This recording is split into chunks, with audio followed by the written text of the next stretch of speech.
ఒత్తిడి ఫలించినట్టుంది.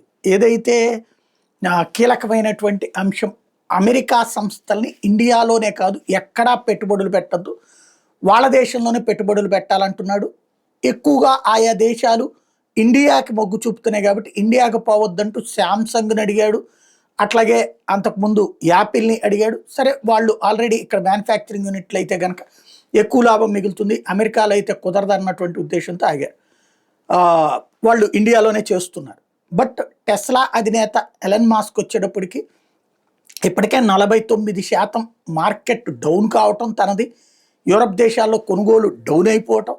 రెండో పక్కన వచ్చేటప్పటికి ఇండియాలో తన ప్లాంట్ పెట్టడానికి అంటే నరేంద్ర మోడీ ఏం చెప్పారు, ఇండియన్ సిస్టమ్ ప్రకారం నువ్వు గనక ఇక్కడే అసెంబ్లింగ్ చేసుకుంటే ట్యాక్స్ ఎగ్జంప్షన్ ఇస్తామన్నారు.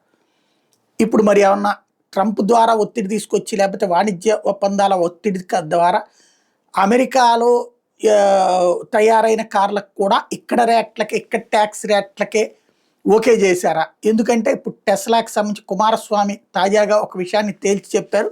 ఏంటంటే ఫ్యాక్టరీ ఇండియాలో పెట్టట్లేదు, కాకపోతే అవుట్లెట్స్ అంటే అమ్మేటటువంటి షాపులు మాత్రం పెడుతోంది అన్నటువంటి విషయాన్ని తేల్చి చెప్పారు. తద్వారా ఎలన్ మాస్క్ ట్రంప్ ద్వారా ఒత్తిడన్న తెచ్చి ఉండాలి, లేదా ట్రంప్ మాట వినైనా ఉండాలి.